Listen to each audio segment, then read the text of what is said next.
We have a jam-packed events for tonight. First of all, I'd like to thank all of you to come here to join us for this special evening.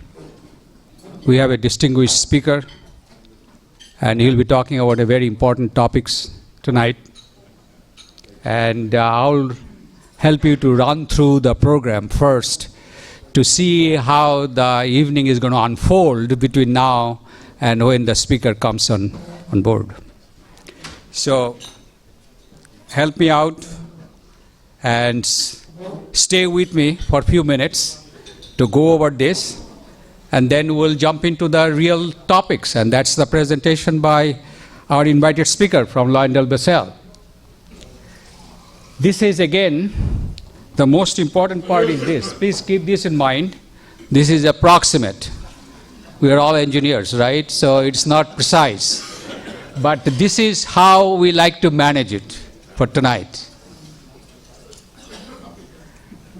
First, I like to tell you, and some of you have already done, two of the sponsors are sitting with us. We really, really appreciated that. There are 3 levels of sponsorship that we have introduced: bronze, silver, and of course, we like to see more gold coming on board. So this is how we differentiated the 3 different layers of sponsorship. Now, who are the sponsors for this particular meeting? That's a natural question that is coming to your mind, just like though it came to my mind.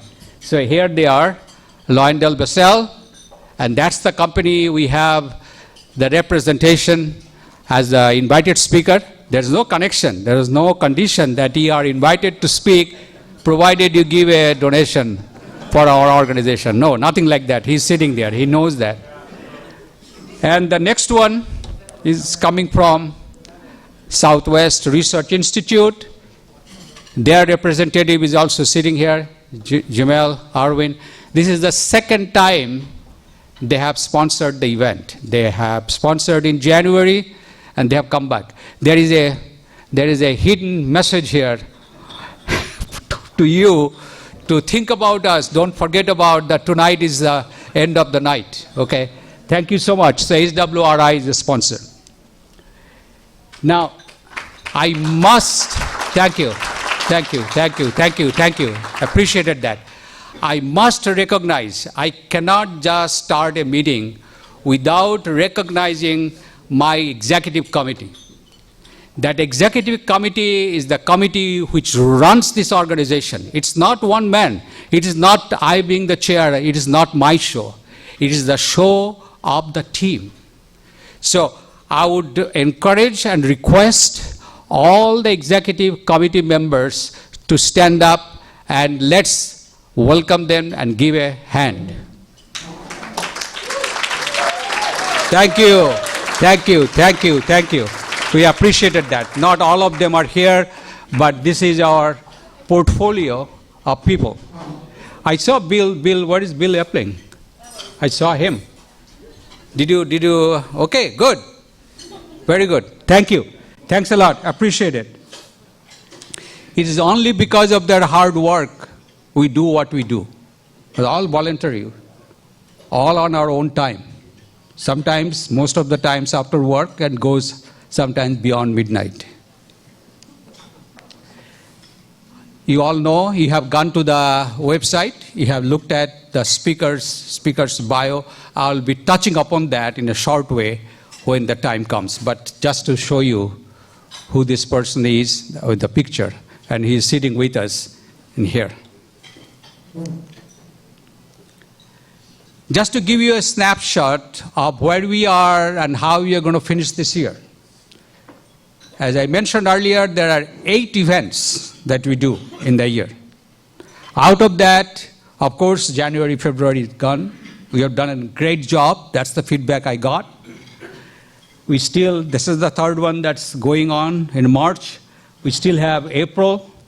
And I'd like to announce that the president of STS-AIChE, the professor at MIT, he is coming to be our speaker on that night. I'd like all of you to come back and join us for that particular event.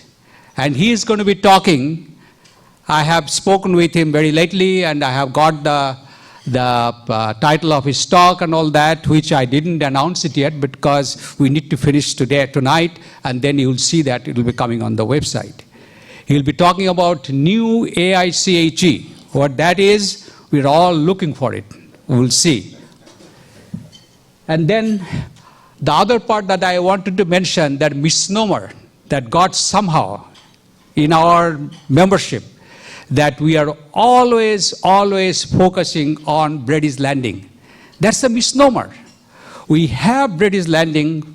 Unfortunately or fortunately, we got the number overwhelmingly towards Brady's Landing. But there are two events that is happening which were not influenced by the speaker and the speaker's preference or the company's preference or the sponsor's preference are Pelagio in May 5th and September 8th. That's coming. I have the person, but I'm not going to announce because I did not get the final word yet. But you will be hearing within next few days. So it's all settled, and I'm very fortunate to tell you, and I'm very proud about that fact, that we got more speaker than we can accommodate. It is overwhelming. It is all your work, the history that you have created.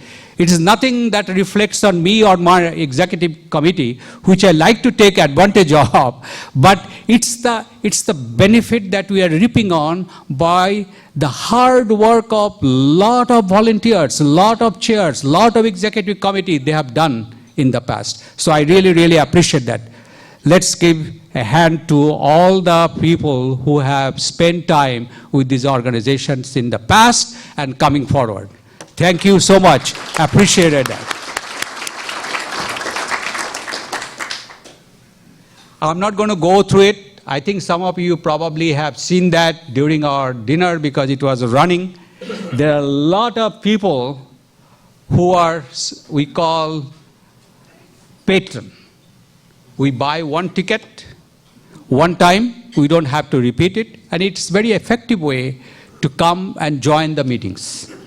It helps the organization and it helps the individuals as well. So I would encourage you for taking this one-time membership.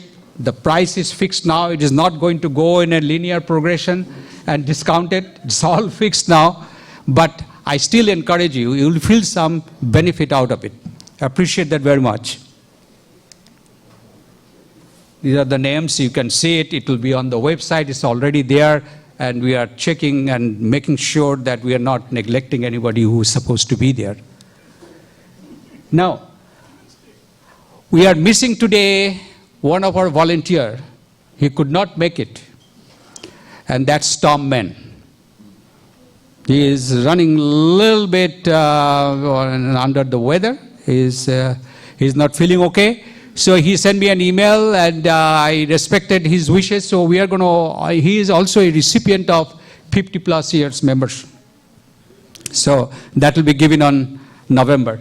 But anyway, there we are fortunate to have one individual. I think you are sitting here. Yeah, please. I'm going to ask Tom to give a little presentation on him. Very accomplished individual with 50 years with the AICHE. Tom? If it is written. Tonight we are privileged to honor one of our members for achieving 50 years of AICHE membership. Ed received his bachelor's in chemical engineering in 1966 at Cleveland State University. Upon graduation, he went to work for Diamond Shamrock Chemical as a process engineer in Cleveland, Ohio. In 1969, he transferred to Diamond's Deer Park, Texas facility to work in the Capital Project Group as a project engineer. He survived the buyout of Diamond Shamrock Chemical by Occidental Chemical, and in 1989, he transferred to OxyChem's newly opened corporate engineering office in Houston. In 1999, he took early retirement from OxyChem as part of a staff reduction. Later that year, he joined Taylor & Hill as a project manager and was placed at Occidental's vinyl chloride plant in LaPorte, where he continued to work on capital projects until his retirement early in 2012. Ed has been involved in several interesting projects during his long career, including plant expansion and process changes for Diamond's chloromethanes plant in West Virginia, major expansion of Diamond's PVC plant in Deer Park, installation of a cogeneration unit at Diamond's Deer Park plant, replacement of a cracking furnace and upgrade of the fire protection system at Occidental's ethylene plant in Lake Charles, Louisiana, expansion of Occidental's vinyl chloride plant in Ingleside, Texas, a major expansion of Occidental's PVC plant in Pasadena, Texas. Ed is a registered professional engineer in Texas. Besides the AICHE, Ed has been a member of the Project Management Institute and the Texas Society of Professional Engineers. Ed and his wife Sharon have 3 children and 6 grandchildren. He enjoys gardening and attending his grandchildren's sports and theatrical activities. Ed, congratulations on achieving 50 years of AICHE membership.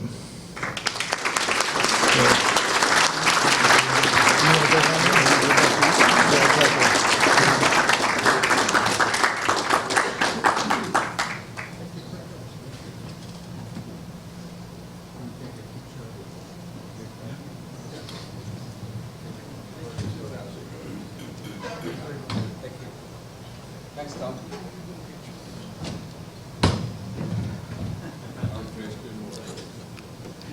As I said, there is one other individual, but he couldn't make it, and Tom Mann. He is very much integrated into the system. He does all that, but he couldn't make it.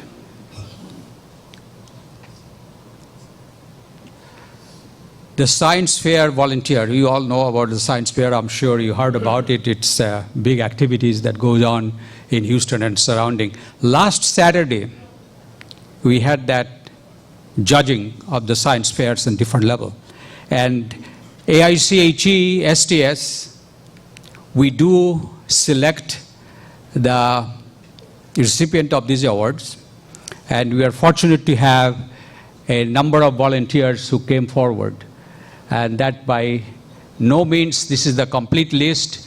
I am sure I have missed probably a few of them, but that's why I put the caveat there to name a few. So we just wanted to give you an impression that we got dedicated volunteers who come forward on Saturday on their own time to do this sort of community work and to encourage the young students to come forward. This is the lighter side of the things, the science fair, people are, we just wanted to see that it's not all hard work. We have little time here and there. Some of us couldn't make it, but those who attended, they had a relatively good time after hard work. This is the list of students who were selected for this award, and I personally appreciate on behalf of the executive committee for our volunteers to come forward and spend their time on the weekend on Saturday to select this young mind and award them with the appropriate recognition. I really, really appreciated that. This is the list. I'm not going to go over. They will be attending in the future with their respective parents to come forward. I think Matt is about to say something. We also have, we also picked a summer intern at the Houston Museum of Natural Science. Fantastic, fantastic, great. That's from U of H or? That's a high school student. On the high school level. Fantastic. So, we got, number of activities that's amazing. The more I used to be on the other side of the equation from outside in. I used to think, we do something, we are doing. But once you get integrated into the system, you know how these volunteers, they work so hard, and they work hard because of their passion of helping the community. Nothing but the passion. These are the slides that was put out by Tom Mann. He does it very effectively, but unfortunately he's not there, so I'm going to be showing this. I'm not going to go over that the way he does. I can't replace him. It's impossible. With two different ways we do things. But Tom, we are missing Tom for record, and he is not here tonight. But these are the kind of things he talked about. We got many years we are supporting OTC. And if anybody wants to go and volunteer for OTC, I think it is still on. I am volunteering for about 15 years, and I have signed up. So you can go to their site and you can sign up, or you call Tom Mann. He'll be very happy to help you. Thank you.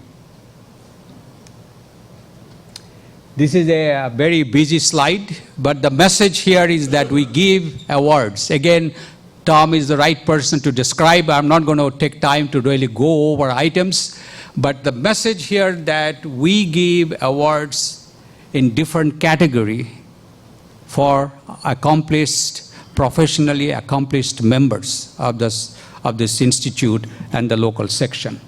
So please come forward, nominate anybody that you need to nominate, who could be categorized in one of these best applied paper or best fundamental paper or outstanding. Don't ask me applied and fundamental. That's a big issue and big question to debate on. But just stay on course and try to see how you can differentiate.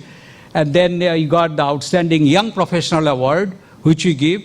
And young professional by definition is 35 minus. But we have extended from time to time. We have gone to about 36. So, statistical 1 year is allowed. So in that ballpark, we recognize. And then Distinguished Service Award and the Special Service Award. These are the categories. Keep your eyes open. You will find somebody that you feel like nominating, nominate. And these are the peoples to contact. Their phone number is there. Their email address is there. So feel free to communicate with them and put your nomination for consideration for these awards. These are another important things that we do every year. Thank you. And I think probably we are coming to the end. Mentor for evening, I think I'm going to be requesting the chair-elect to come because this has come. This slide was put together by him. And my friend here is Dave Rosenthal. He is the past president of AICHE, and he's following me. So I'm honored from that point of view. You don't know what I'm going to do yet. Again, we're very fortunate in this local section to have two really important groups attend regularly. Very experienced members and young professionals. And it's always our objective at dinner meetings to provide value to both of those groups. I'm announcing an initiative that we're going to start at our next meeting called Mentor for an Evening. An opportunity for young professionals who always have that question about their jobs or career, that maybe a work situation that they could use some advice on, but always have a tough time breaking the ice, talking to another more experienced member in the room. It's a very simple thing. It's on a volunteer request basis only. We're going to put little stickers on those experienced members' badges who want to be a mentor for an evening. There'll be stickers at the registration, and we'll put little YP stickers on YPs for just so they have an identification. And it's on a request basis, volunteer, just to provide value to these two groups. I know experienced members love to give their experience and all their learnings and what they've learned over their careers to young professionals, and young professionals I know will just soak up that experience and the importance of their advice. So again, we're just starting this at our April meeting, but I wanted to announce it at this meeting. It's in our newsletter, and we're calling it Mentor for an Evening. Purely volunteer, but certainly to bring value to those who want to give their advice and those who would love to take it. Thanks again. Thank you. That's a new thing we are trying, so let's give it a shot. Let's all work together to make some impact in our society, in our membership.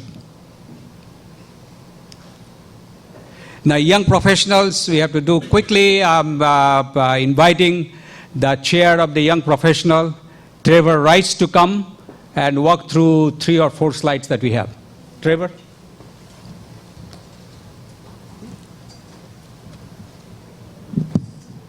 Thank you, Shamal. All right. First up, we have our YP of the month, STS-AIChE. She, if you'd stand up.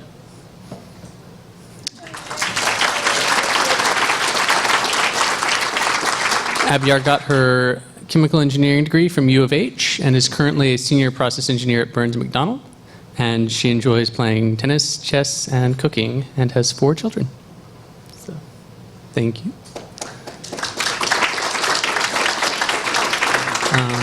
Also, congratulations are in order for Chaitanya, if you'd stand up. Chaitanya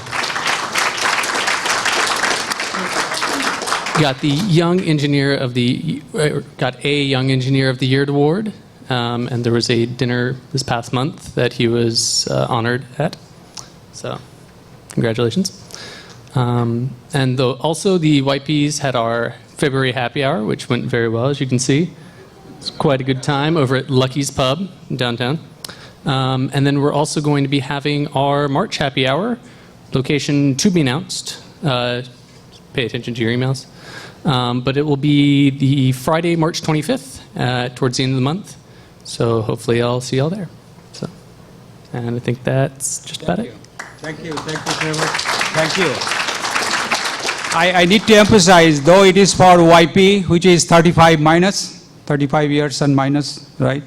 But those who are young at heart, they are allowed to come and you can join. Thank you. I think we have come back to the schedule.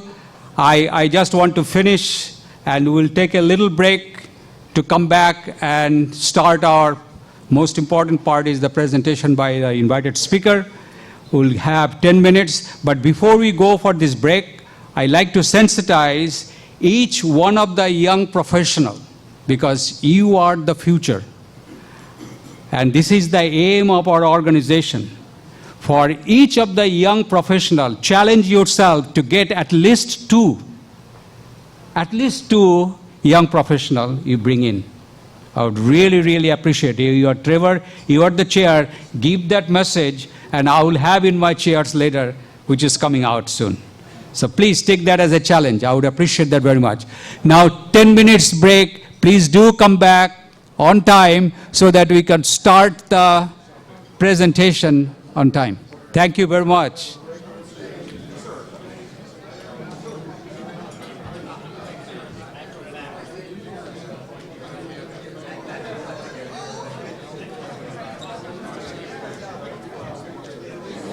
By the way, if I could get the young professionals' attention, we're going to have a young professionals picture over here.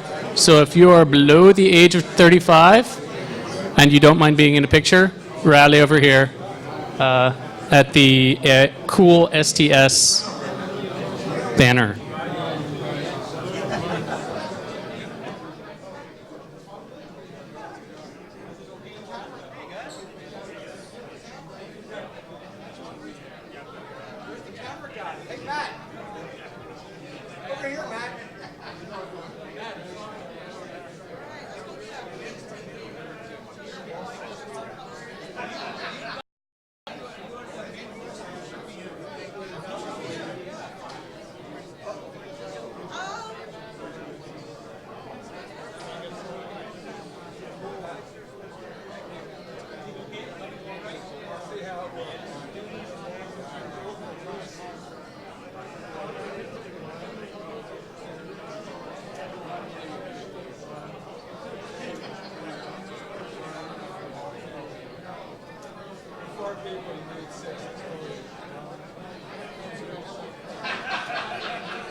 Hello, hello, hello.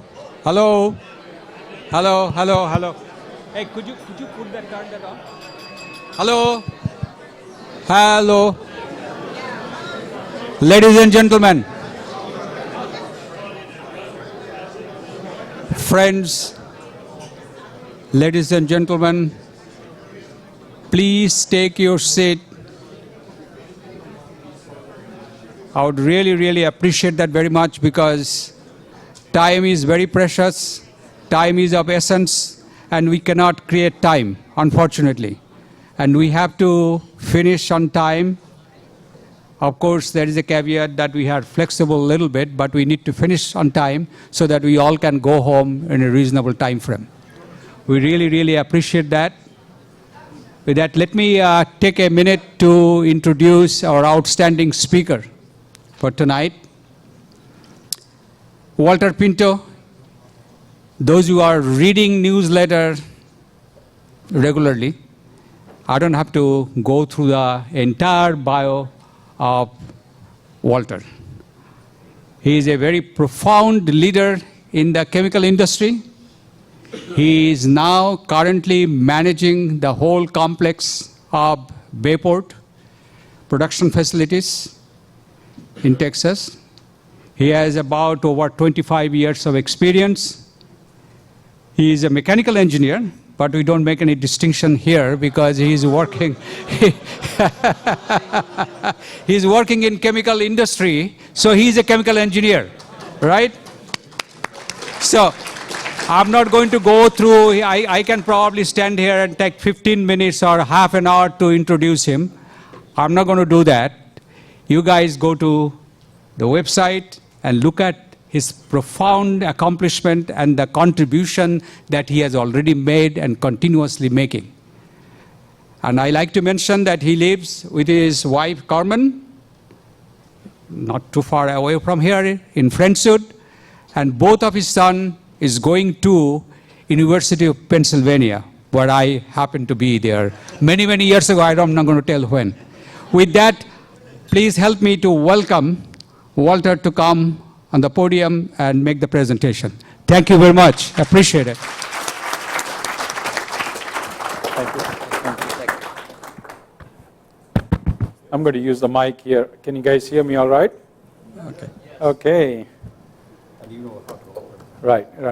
Okay. So, when Shamil asked me to come and talk, I was just wondering what a mechanical engineer can come in an AICHE conference and talk about whether I get run off from here or not. But it's a pleasure to come here. I was sitting at the table.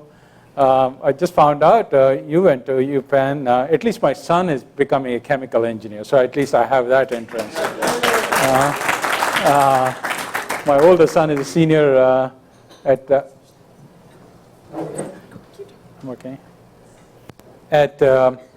UPenn and doing chemical engineering. So I'm qualified to attend this session here.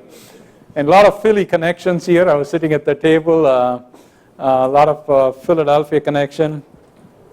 And I was talking to David Rosenthal, and he said he read my paper years ago that was published here. When I was invited, I thought about what do I talk to a group of chemical engineers, and certainly I may not impress upon all the chemistry or the process design or anything, but with my mechanical engineering background, may be able to talk what's important to any plant manager nowadays, which is process safety. When you run large plants, you go to bed every day making sure everybody does their job, and we keep the stuff in the pipe and nothing gets out. Certainly, occupational safety plays a big role in our business, environmental performance. But if you let loose on process safety or get backwards, all bad things happen. And a lot of company reputations. You've seen a lot of big process safety incidents in the company industry, and company reputation get destroyed if we have that. And certainly LyondellBasell predecessor companies not immune from those incidents. If you go back to 1989, we had one of the, what I call it, one of the darker days in the LyondellBasell history, going back to Arco Chemical days in 1989, when we had the explosion of our wastewater tank, killing 17 people. So those kind of incidents remind us every day as operators of the plant.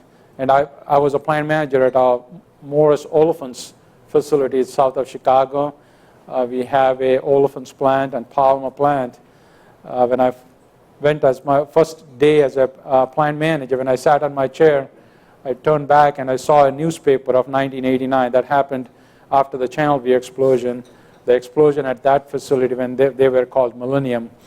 And the picture on the paper of the plant on the front page, I think impresses upon any plant manager that sits on that chair and the responsibility and the accountability that individual carries, keeping the plant safe and keeping the people safe. So I thought process safety would be a good topic to talk about. We'll bridge mechanical engineering and the chemical engineering world here a little bit. So appreciate the invitation, appreciate the opportunity. I see my old LyondellBasell colleagues here. They saw my name and certainly came in. I appreciate Kurt, Rich, Sumit, and rest. And I ran into a co-op at LaPorte who's doing a co-op, and she saw my name and came in this conference. So when you talk about process safety, there are two ways the stuff can get out of the pipe. When we call that stuff, one is if you operate the plant outside the operating envelope. Don't operate it right, make a mistake and over-pressurize this equipment, or my plant handles a lot of reactive chemistry. We mix oxygen and hydrocarbon, 2 out of the 3 plants that I manage, which is not a good thing in a chemical engineering world, but if you do a controlled way, you make product. But if you get out of control of that in that reactive chemistry, bad things can happen. So that's one way to get to a zone that you don't want to get. And the second way is if you don't manage and maintain your assets. Before I became plant manager and got into management, I spent some of my younger days in reliability and maintenance and engineering days. And one of the passion I had for was on the fixed equipment reliability, and impressed upon all the plant managers those days, I remember, on the importance of managing the assets right. And that's what I'll talk about a little bit today. I hope, in my plants, always try to have chemical engineers learn a little bit of mechanical engineering, electrical engineering, and vice versa. Have mechanical engineers learn chemical engineering perspective. And I think if they know each other, I think brings a respect for what we do day in and day out in our plant. So that's going to be my topic. I'll use this. So I'll talk about stationary equipment or fixed equipment world. We talk about some of the best practices, lessons learned, what we do in our business. And this is not rocket science. Okay, I've been telling everybody, this is all well known. And when you manage a large asset, the discipline comes in, the commitment of doing things right. Plants that don't focus on fundamentals and doing things right can get into trouble very fast.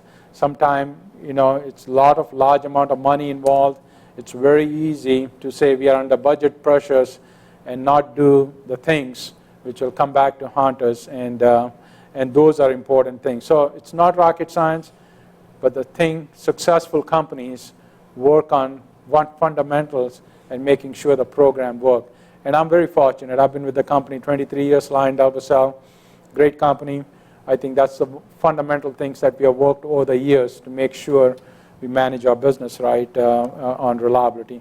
I won't go into that, but for people who don't know LyondellBasell, it's one of the largest chemical company in the world with around $45 billion revenue and 13,000 employees. Again, basic chemistry, 55 manufacturing plants all over the world. But it comes down to reliability. I used to tell everybody all roads go through reliability. A lot of the companies define reliability various ways, but I always define availability of operating plant on demand. Can we make product based on demand? Some people define taking out turnarounds and business downtime, but I think is the plant ready to make the product based on demand is what defines reliability. And also, if you look at OSHA document, there is PSM covered services, but good companies focus on excellence. They don't discriminate between PSM covered services and other services. We cover all services for reliability practices, and that's what we call operational excellence program, which is fundamental to our process. And a lot of companies have operational excellence program. It's the commitment and dedication that you require to make sure it works right. And I've seen within our company, various sites operate at different level.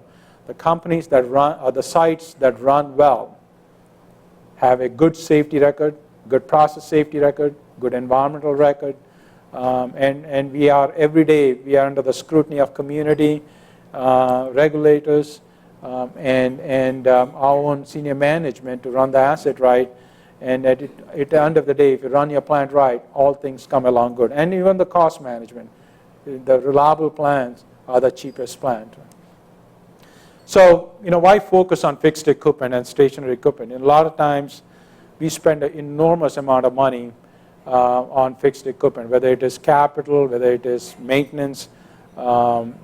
It's significant amount. And it accounts for a large percentage of equipment. You look at number of length of piping you have in a plant, number of vessels, exchanges, furnaces, and so on, and the amount of stored chemical that we have. And if we have a leak, it's a huge consequence. And if you look at industry incidents, number of incidents that have happened is associated with fixed equipment rather than maybe machinery and so on. You look at some of the designs, heat exchangers. Inherently, because of heat transfer, you got thin component. You don't have much corrosion allowance in that, so you got thin components. You look at expansion bellow. Inherently, because of the flexibility that is needed in the design, you have thin components. So, and also, unlike machinery, can't put bells and whistles to have a condition monitoring online. And a lot of times, like heat exchanger, you button up, you put it in service.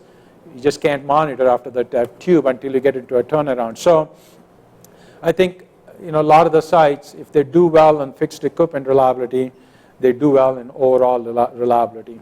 And this is always I use for years as from a management perspective, as I make case for strong system. You can't get into excellence mode if you don't have strong systems and strong people. If you have strong systems, but average people, you get into a bureaucratic world of your system driving things. Or if you have strong people, poor system, you get into a firefighting mode. So we always focus both sides of the equation at our sites. These are the focus areas in fixed equipment. I've published a lot of papers in the past and always keep a close eye on this. Management systems, and I'll talk about it a little bit. Good engineering practices. It's always a challenge sometimes to standardize, have global standards and so on, but I'll talk about that also. Good reliability practices, operational discipline, what I call good turnaround, capital projects discipline, and so on. And good people, we'll touch on that a little bit, and management support. End of the day, it's very important senior management has the commitment and the leadership and the right message to drive these programs, because I've seen there are a lot of good companies where gold star and top in safety, process safety. You look at them today, they're not where they should be, and I think it's a lot of times it's the management decision that drives some of those things. So management systems. Within our company, we have what we call reliability beliefs and principles. It defines what's the behavior in terms of reliability. What do we believe? What's the typical behavior expected from our employees and contractors in reliability management? We do have what we call performance standards, which defines what are the expectations from the systems or procedures that you need to have at every facility. And this helps drive the systems globally. You can have similar systems, all plants, whether it's Europe or US, or similar system, what we call performance standards. They need to have good inspection and maintenance procedure. Those are how-to documents at the site. This will give us good direction, work direction to people to execute that work. Strong engineering and inspection standards. This is the knowledge. This is where all the past mistakes and everything you accumulate and not accumulate that knowledge so you don't have to reinvent the wheel. And key performance indicators, whether it's leading and lagging. And finally, the audits, and I'll touch upon that also, to make sure we say what we do and we do what we say. I think that's very important in our business. Engineering practices, this is always a thorn. I mean, we have debated that last 23 years within our company also. I'm pretty sure there are a lot of project managers here. And always hear from project management, it costs too much, your standards cost too much. Certainly us reliability professionals, we believe in these standards. We have learned from past mistakes and so on. And having good engineering global standards is really helpful in building reliability into the plant. Because once you build a poor equipment, once you build a poor reliable plant with a lot of single point failure, it's a firefight after that. So build it right, you can operate it right. So that's very important. We always have a single sponsor for standards. These are mandatory requirements. We have a pretty rigid process around that to make sure they are followed, or written exceptions are written, which is very important. Otherwise, it becomes free for all.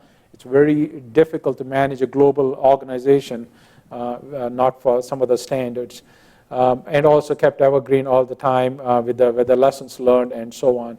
And also, good operating companies have very good data management, document management system, which is very important. That's required as part of OSHA 1910, the PSI part of it, and it's very important that that is maintained too. I'll touch upon how the inspection management happens.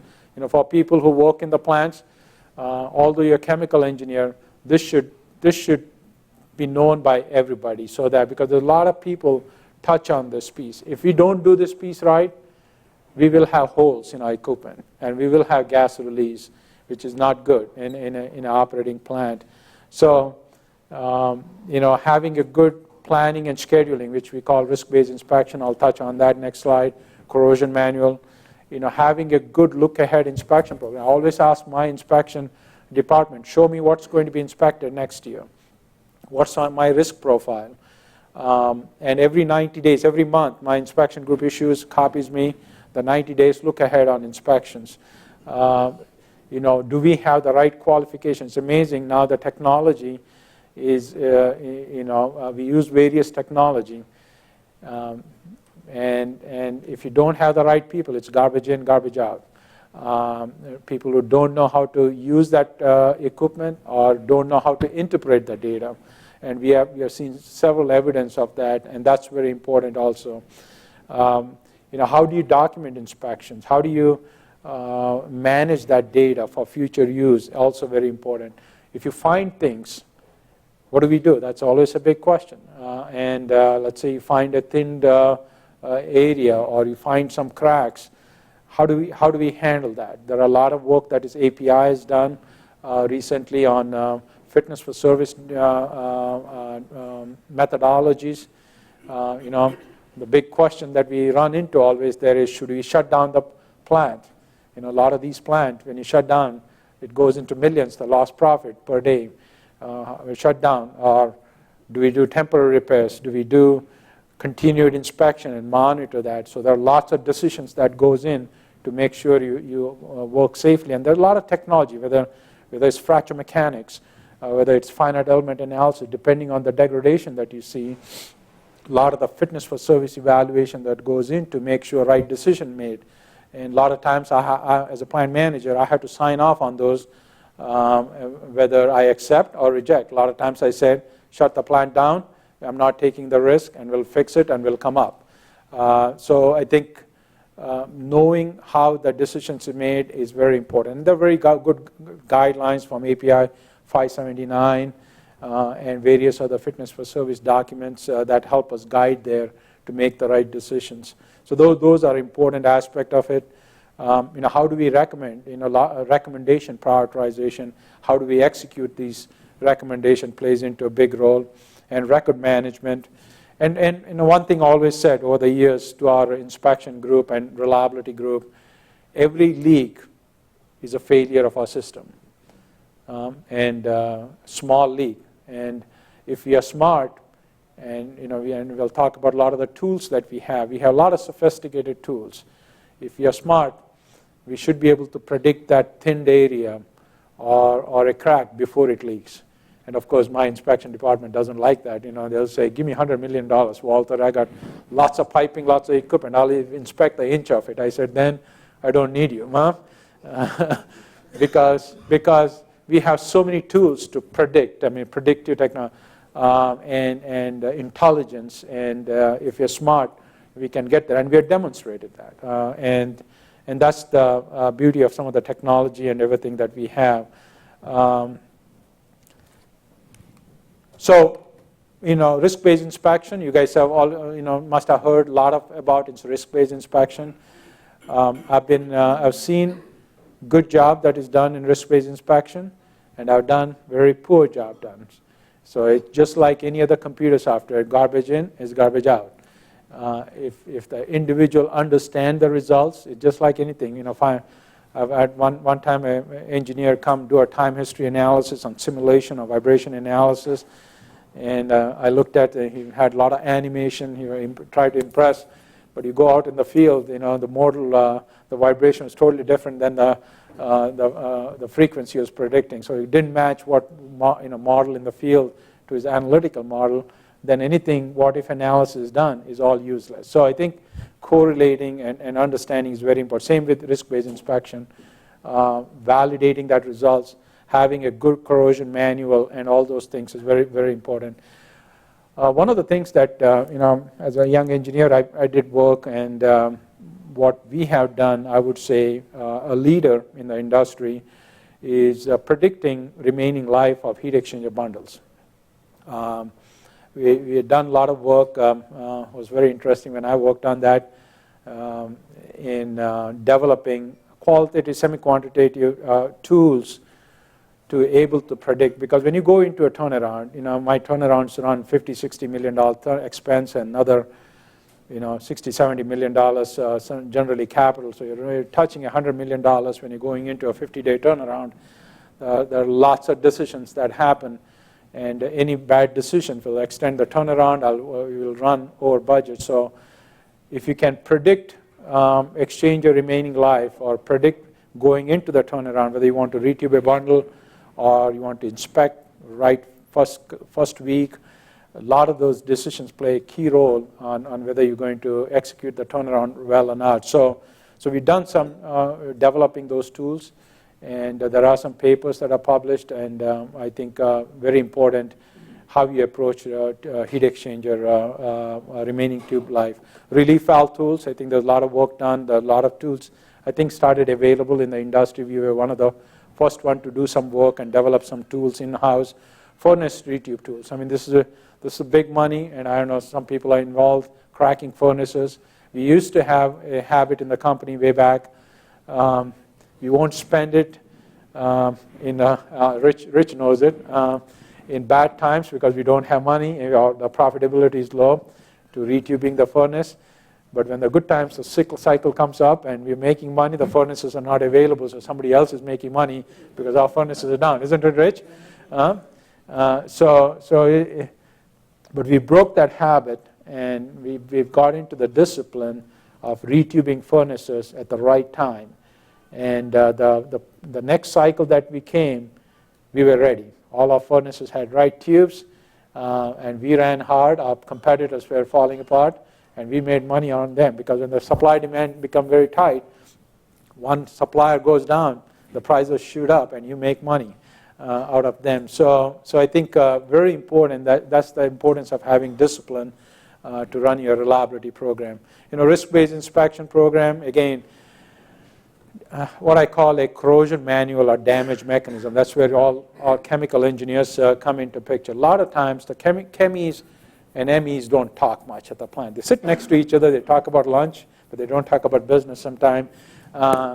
It's because anything changes the chemies do, whether the pH changes, whether you get a chloride somewhere. If it's not communicated to the mechanical guys, you're going to have problems. You're going to have corrosion and loss of containment of an equipment, or you're going to have stainless steel cracking and enormous expense to replace that equipment. And we have done that. There's examples. So establishing corrosion manual, working with process engineers and mechanical engineers, very key. And then doing risk-based inspection analysis, just like PHAs, having a diverse team and working on that is very important. So once you do that, and once you do the tool, there's a software, the various companies sell that software, then you can get the right results. And you want to validate that results against some of the past experience. People don't do that. We try hard so that you got a real model, analytical model that reflects your plant. So that's very important. And then you use that model to decide your inspection, whether it's corrosion under insulation or turnaround work and all those things. Heat exchangers, this was an interesting program. I published a few papers around this. You need to have a very good engineering standard.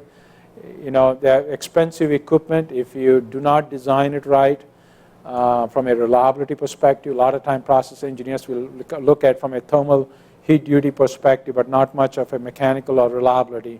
People don't put enough thoughts into reliability. So we have really upgraded our standard as to what is required for that exchanger to last long and be reliable, not have a leak during operation. We have developed a tool I talked about to able to predict remaining life. One important thing, you see that exchanger there, what we call mock exchanger, because you hear about a lot of technology of inspecting tubes, where there's eddy current test, remote field, iris, and various technologies. I wanted to test how good these guys are. So I built this exchanger and got a lot of the companies, and I had built-in flaws in that. I exactly knew what that exchanger had, but nobody knew. I knew exactly how deep they were, what's the length of the flaw. I'd replicated whether it is pitting, whether it's cracking, and we ran through, and 60% of the results were wrong. So that was a big surprise, because a lot of times we call ND company and say test it, and they'll tell you, oh, you got 70% wall loss, and they say buy me a new exchanger, it's expedited. A lot of times people don't understand what's the limitation of technology, where are the blind spots, and all those pieces. The owners are not educated, so they go by the report. So what we did is we didn't trust the ASTM or ASNT certification. I said, if ever anybody I have to use globally, they have to pass my test. We made them to test, and we controlled those people. We knew only those people can be used on the turnaround, and we really made a step change on getting good results. And we have a process. We pull a tube, we verify that they're doing right. So a lot of the good work done. Another thing, important thing, lesson learned from me over the years, we are very good in managing our chemicals. And I'm pretty sure some of you have experienced this. But as process engineers and plant operators, we sometimes are terrible managing our cooling water and steam system. We don't know how to manage water. Okay, and most of you chemical engineers can agree with me. I think chemical engineers we are very good in managing chemicals and high hazardous chemicals, and we can do everything. Because a lot of times in a lot of plants, the first year engineer goes and gets assigned into utility engineer job, and within 2 years he's rotated out somewhere. And if you don't manage your water right, you're going to spend a lot of money. And I've seen plants spending a lot of money. And every time I get assigned to a new plant, they send me all to the trouble plants generally. The first trip I make is to the cooling tower to see whether the screens are there. And first thing I ask is, give me the cooling tower or cooling water treatment metrics. And a lot of times it's not a good news. And that's the first thing I focus on straightening up. So I think that's been a big focuser for us as a company. I think we've made a long strides, a lot of focus in that area, recognizing how much money we waste in exchange or replacement. Data management plays a big role, a lot of good application out there. We as a company focused on Meridian. I partnered with this company way back early 2000 when they were getting just started. We were guinea pigs, but I think they've become a big company. But there are various other applications. But managing in what I call automated systems is very important. Managing our PSI document is very important, how the data is all get managed. Another important thing, a lot of companies have learned hard way, corrosion under insulation. In the past, 10, 15 years ago, the inspection program was go inside the equipment and do internal inspection. And we spent a lot of money. And a lot of times we didn't find anything inside. A lot of the olefins plant, pretty clean plants. A lot of clean service. You go inside and, Rich, if you go into the cold section, you're not going to find anything. It's bright, shiny inside. You can look at your face and you can come back out. But you spent a heck of a lot of money going in and just stare at it. But a lot of the problems petrochemical plants have is external corrosion, especially in the Gulf Coast area. Corrosion under insulations, not in the painting and corrosion issues. So what we did as a company is dedicated program. It took a lot of effort and convincing executives, sometimes taking some bad pictures and showing them and scaring them a little bit and scare and save them, I say. So we have dedicated a lot of focused programs and we spend a lot of money. In fact, when I kicked off this program 15 years ago as a company, we started spending $15 million every year on CUI program. And we did find something. And I know Rich was the ops manager and several times he's gotten phone calls of things not going well. So very important. There's lots of, all these plants are built in 1980s, 1970s. They're getting into the 30, 40 years of age. And it's important these programs are there. And small bore connections. That's another big hazard for us in our plants. Vibrations, and you can have a crack and fall. If you open up a 3/4 inch hole in a system, you're going to throw a lot of gas up in the air. So that's very important. Certainly these programs cost money, which is important is you want to have at the management level good champions. And we are fortunate as a company having leaders at the top are very passionate on reliability, process safety, that helps us make sure we budget enough money for these programs and execute these programs. CUI programs, you can look at some of these pictures. A lot of work we have done around this. Sometimes it's very important to be smart about how we go about it. Things like, I'm pretty sure chemical engineers look at the energy savings. Somebody gets excited. Why don't we insulate things? A lot of times, you insulate it, you now created a corrosion under insulation problem. So if it's really not that much, energy saving there, our recommendation always we put a cage around that and not insulate it, so you don't have a corrosion under insulation program. So issues. So a lot of new coatings that we developed, fireproofing. Instead of cementatious fireproofing, we go a different type of fireproofing now. So a lot of work, technology that has been developed in this area to continuously improve. Again, just like any other program, we manage or we measure our success. Every time we find a finding of any strip insulation, and it's very expensive, so you have to scaffold, you have to strip, inspect. A lot of times it's expensive. So when you do that, if you find something that is in the yellow area which is required repair, we always say, hey, we failed somewhere. We didn't manage our program right. So we measure metrics on CUI program. We always want to be in the green area. Things are not corroded to a point that require repairs, so we can blast, clean, and paint and stop corrosion.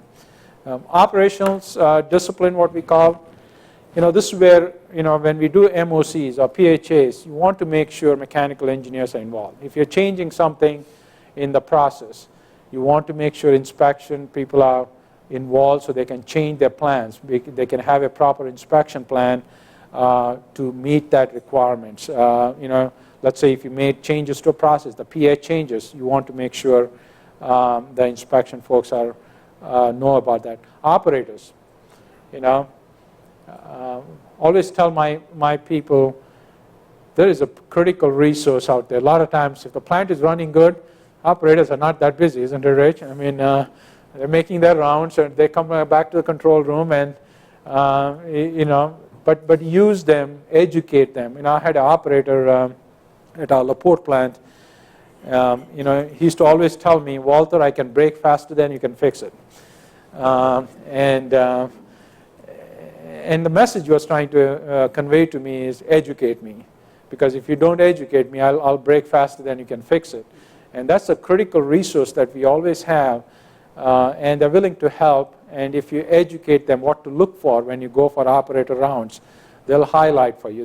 I call our inspection group. They're inspectors in the front line. Educate them, and they can look at a critical aspect. Do your plant have a mechanical integrity critical variables? That means pH, chlorides, all kind of things, and we manage that pretty well, knowing some of the criticality equipment. So use operators. I think they can help you a lot if you educate them right. Maintenance, turnaround. I think this plays a big role. Currently, maintenance planning starts way early. Capital projects always under pressure on amount of money that you can spend. They're always under scrutiny. So when you have to build in reliability, they always get challenged. So I think it's very important you make a very good, what I call a total cost of ownership philosophy. You can build equipment cheaply, but you'll pay for it later.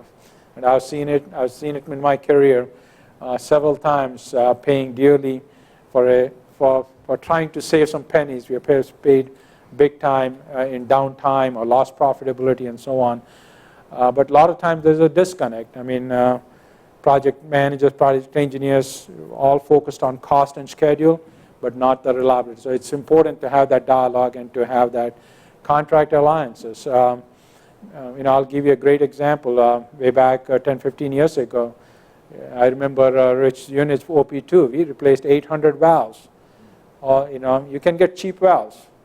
And then we standardized on top-of-the-line valves like Kitts and Whelan and some of those guys. We paid more, but we went for a quality valve, and our replacement cost went down significantly. So I think if your purchasing guys will want to see early cheapest cost. I get all the time, and let's go for this vendor. You'll save $10,000, but a lot of people who have not worked in operations will never know. We'll lose $1 million for that $10,000 if you don't make a smart decision. That doesn't mean everything is right, but you have to make that balance. We have to understand what's the impact on the plant. So those are some of the things that you want to watch out. Quality, shop surveillance, field fabrication, having quality program for weld quality, PMI, and all those things are very important. A lot of programs you need so that when you're building things, you're building it right and you don't have any defects. KPIs and audits, I'll make it a little faster here. Those are very important also. When you're running a large plant, it's very important you have a lot of leading indicators. And at plant manager level, it really helps me to have leading indicators in various areas to help me connect the dots. That's very important before an incident happens. Are we connecting the dots? I always ask my managers, are we connecting the dots? Because there's so much of things happens in the plants and so many people making decisions. Are we making right decisions? And I think having leading indicators always help. Audits, sometimes a lot of people think audits as what I call necessary evil, or oh my gosh, we're going to have thousands of findings. Now I have to explain to senior management. The way I go about it, before our external audit, our OE group comes in, I ask my team, I say, take the standard, we do that 6 months ahead, and we're going to do an internal assessment. I have one assigned individual for a standard. I say, you're going to dig deep. If external people come and find a finding, then you have failed. So he's going to find all kind of findings. So I had 150 findings one time in one of my career, and the external auditors couldn't find that we didn't find. And I told my senior management, I got this much of findings. I'm going to go to work. I'm going to fix it. But I think if you look at positively, you're going to find a lot of things.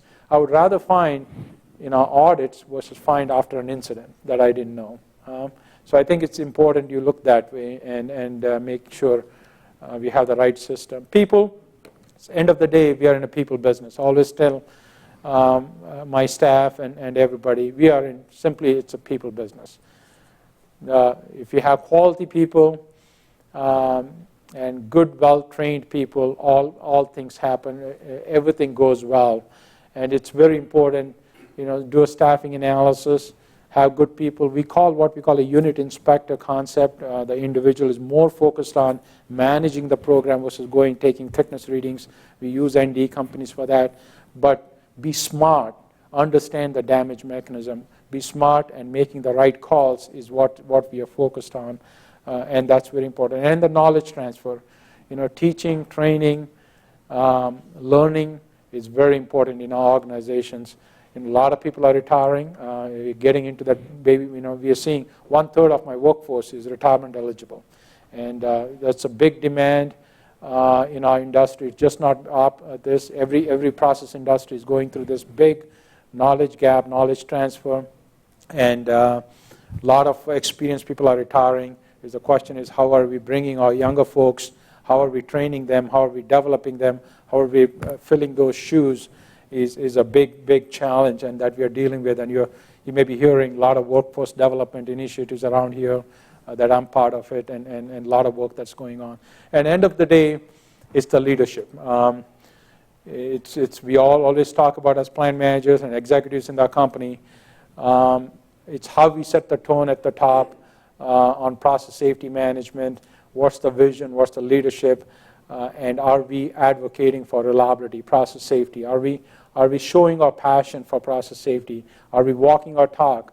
And that's very important from a process safety perspective. So end of the day, it's the leadership that counts. Are we, when push comes to shove, when we are over budget, are we going to cut the critical programs for the CUI and other stuff?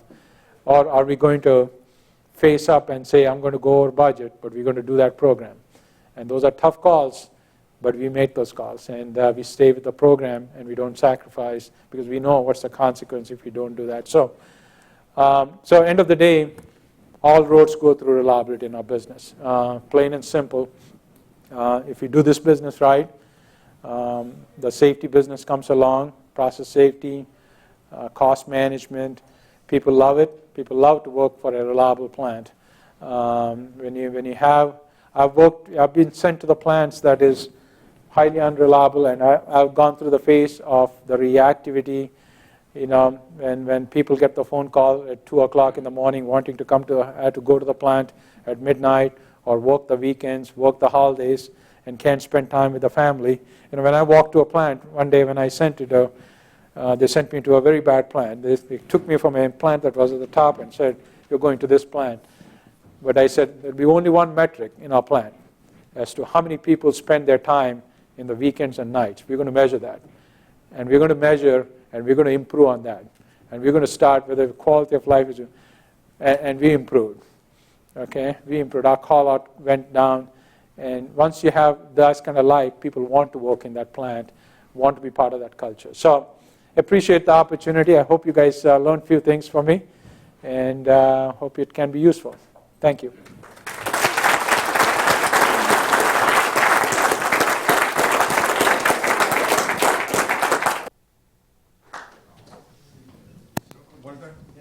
If you don't mind coming here, we have a couple of Q&A type thing. Oh, I'm sorry. We're going to open up for 2 questions. We have very short time. Yeah. So please feel free to ask 2 questions. Anybody have any questions? Yes, right. My gosh, you did one back there. Oh, okay. Great presentation, very, Yeah. very energetic, and happy to hear what you mentioned.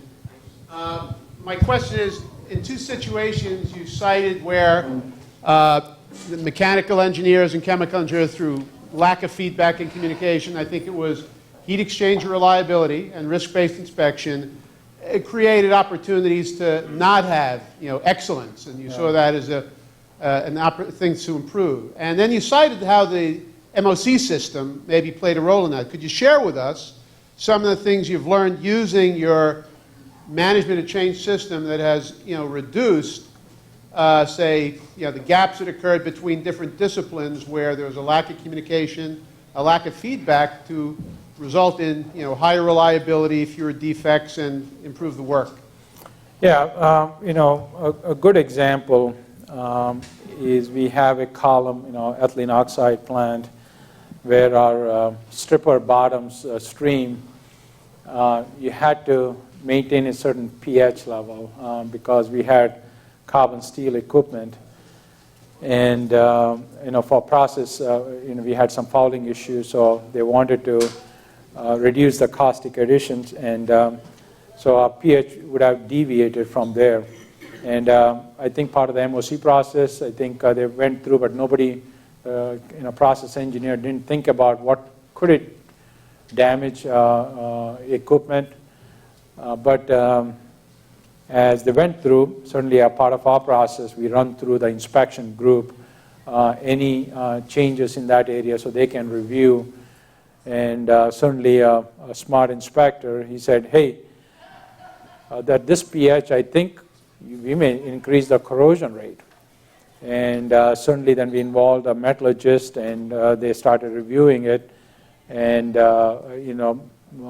by their analysis, it was very clear that we would have increased the corrosion rate and we would have poked a hole in 3 or 4 months. Now, we didn't make that change, so we didn't have that incident. Now, our direct competitor had similar issues, and they made the change, and they poked a hole in the EO stripper column at the bottom, and we're down for significant days. So that's a great example of one of the ways how MOCs, if they're done right and the right people are involved, can prevent major incidents. One more question. This is just for not for myself, for some of our young engineers. Are you currently hiring any young process engineers, Lionel? Yeah, we are hiring all the time, isn't it? I mean, we have, if you go back, and we got lots of positions open. In my plant itself, we have 4 process engineer position opens. We hire every year around 35 college graduates every year. I mean, not all chemies. I think around 20 out of 35 is chemies. So we do hire. We've got a pretty good influx because we are, certainly oil prices coming down. It is stabilized a little bit of iteration as an industry, but it was a far fight for engineers and talent when oil prices was $100. And every company had pretty high attrition because there was so much of demand and supply was not there. So it's come down. It's a little better, but the biggest challenge is a lot of our experienced engineers are retiring. Experienced workforce is retiring, and that's the biggest worry I have, is how do we develop that next expert behind them, how fast we can get there. So that's the challenge. Well, we'll close the floor now. And Walter, you're going to be here for a few more minutes? Sure, yeah. He has to catch a flight at 7 o'clock. He said that he's going to fly out in Chicago, but he has agreed to stay here for a few minutes. So if you have any other question, please feel free to interact with him. He's going to be here for a little bit. With that, we're going to conclude. Again, thank you so much for your time. We really appreciate you coming and giving a very thought-provoking and educating environment we have for the chemical engineers to understand the mechanical integrity and the reliability. That's extremely important. With that, I'm going to, on behalf of the executive committee, I'm going to hand it over to you as a small token of appreciation for you to come and join us. Thanks a lot. Thank you.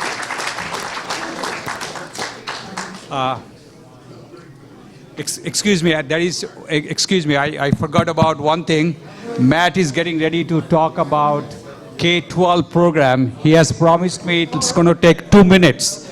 Give please 2 minutes of time for Matt to discuss about K-12. I want to thank you for sticking around for about 1 minute, actually. Here, at the end of the early next month, we're going to have a couple of more K-12 activities. There's going to be a Boy Scout fair, Sally Ride, and the Houston Independent School District, and we're going to pick 2 of them, and we'll be looking for volunteers. Those of us like Carol and Tom Ream and a bunch of other people have participated, and they've been wonderful. We've gotten some great pictures in AICHE national publications, and we'll be putting the announcements in next month's newsletter. Hope to see some of you there. Thank you. Thank you very much. Thanks for your participation. Good night, have a safe trip back, and we'll see you next month.